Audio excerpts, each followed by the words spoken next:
Hey everyone, it's Ben Hardy here, and in today's video we're reviewing the 2024 Audi A6. Before we get into this video, I want to give a huge shout out and thank you to the strong Audi here in Salt Lake City, Utah for giving me some time with this car. I'm going to include a link to the website in the description down below so you can check out what they have currently. If you have any questions, just ask for Landon. And then on a side note, if you want to save time and money the next time you purchase a car, link to my car buying guide in the description down below. Let's get into it.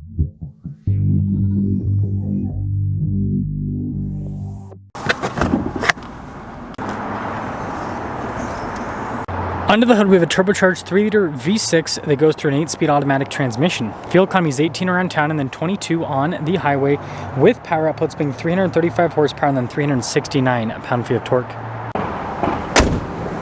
Now, before we move forward with this review, I do want to mention, if you want to see more videos just like this, then I recommend you subscribe because I post content every single day. Now, taking a look at the hood, you guys can see here with the lines on either side, and then I really like the silver paint. And then down below, really cool headlight design. And then notice the grille's all blacked out, including the Audi badge. And you can see the rest of the trim on the side's also darker. And putting it all together, let me guys think about the overall front end design of the Q7. Now around the side here, our tire wheel setup is 285, 40, 21 in the front and over in the rear. And you guys can see here with the wheels, you got the silver mixed in with the darker elements there in the center of the wheel. I think that looks really good. And then we've got a body painted fender flare. Notice the rest of the bodywork's also body painted. And then you have that darker trim piece right there. And then all of the window trim is also blacked out. And then here is the full side view with the Q7. Now taking a look at the key fob, we have our lock and unlock function. We also have the opening for the hatch as well as the Audi logo there at the bottom. And then taking a look at the cargo area here in the Q7, it is absolutely massive with that third row folded down. I mean, there's so much space back here. And then we do have these controls here to raise and lower the rear suspension, so it makes accessing it a little bit easier. And then we have this to raise and fold down these seats, so that makes that part a little bit easier. And then notice the rear passengers do have a little bit of storage. Not really soft touch there, but last thing I'm gonna mention, with the third row, you can fit adults back there, but I would reserve it for kids just because of the legroom. It's kind of more kid-friendly than adult-friendly. Anyways, when you're all done, just press this button and that will lower the hatch right back down. Pretty cool taillight design, and just like the Q5, you have these secondary lights because the taillights are on a moving piece. It's a regulation here in the US. Anyways, all the rest of the badges there. And putting it all together, let me guys think about the looks of this Q7 in silver. Now taking a look at the door panel, you guys can see sunshade here in the back, and then look at the leather trim down below. It's really nice looking. It is soft touch here in the center as well. And then really cool looking wood trim on top of that. And I guess the rear passengers have little, ashtray.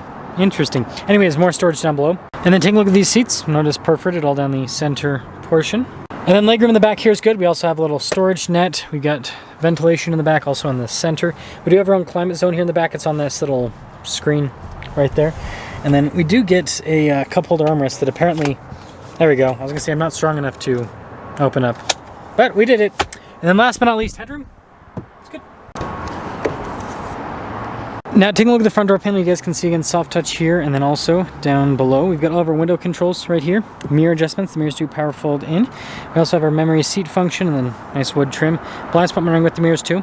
And then taking a look at the front seat, perforated all down the center portion. Power adjustments here on the side. Does it have massage seat? Looks like it has massage seat function too. That's nice. Anyways, more wood trim here, and then you guys can see the light controls and then the soft touch on the dash.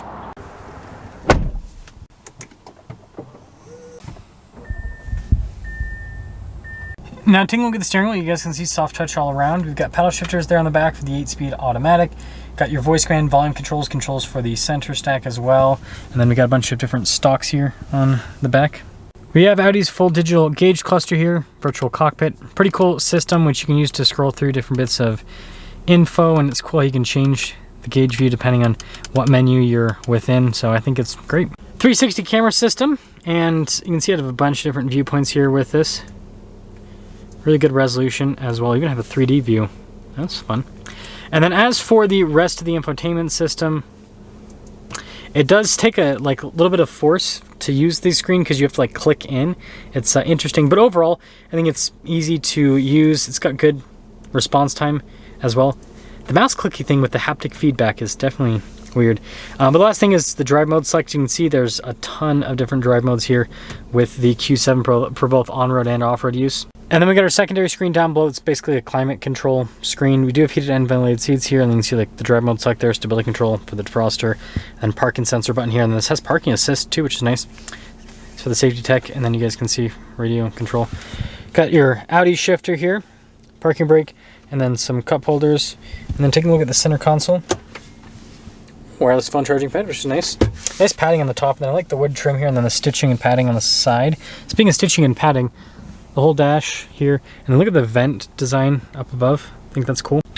And then down below with the glove box, nicely lined felt. Look at the wood trim there above that. And then we do have a panoramic sunroof, as well as a premium headliner.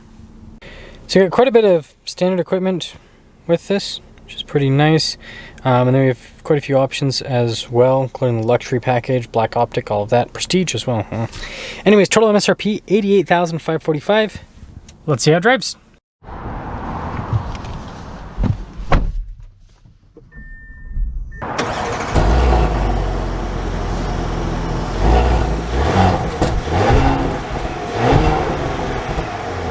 Well, let's talk about visibility before I set off. Here's visibility over the hood, and hope you can see the heads-up display, both the mirrors, with the rest of the rear, and Q7 away.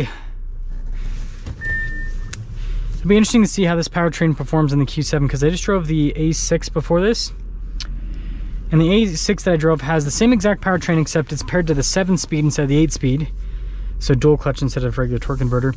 And then, yeah, it's a lighter car, so it'll be interesting to see how this performs back to back, at least. Audi's kind of like the surprise luxury brand, because when you think of Audi, you think of like quattro all-wheel drive, you think of sportiness, but you don't necessarily think of luxury. But they actually do luxury stuff very well, and the seats are a good example of that. The suspension is also a good example of that. So this road over here is pretty bumpy. It's got a lot of potholes and just unevenness in general, probably from all these trees, right? Growing their roots under the road and cracking things. But yeah, you can see going over this stuff, it's comfortable. We're just in the auto mode, by the way, for those of you that are wondering. But it drives well. It really does. Braking's really smooth with the car, like the modulation with the pedal and everything.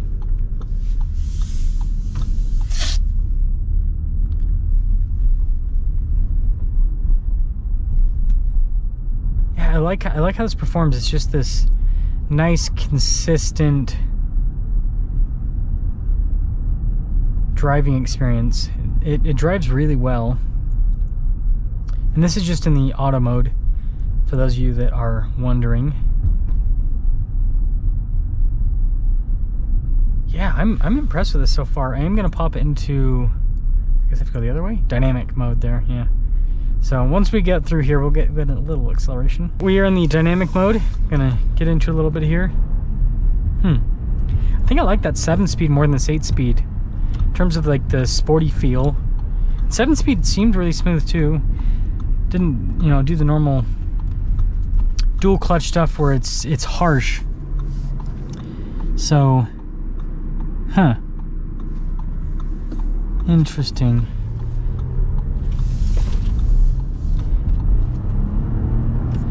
Pretty good. I did prefer this power, like the A6, I feel like this powertrain fits that car a little bit more, but it still drives well in this. There we go, back to auto.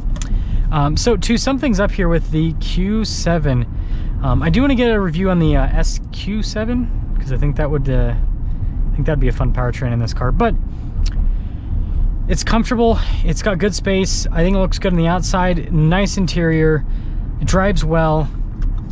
It's got a lot going for it, and it's, for a luxury SUV, three-row luxury SUV, I think it's pretty reasonably priced. The only thing I'd say is, yeah, like I said, I feel like this powertrain just fit the character of the A6 a little bit better, just made a little bit more sense. And I think, part of it could be the dual clutch aspect as well.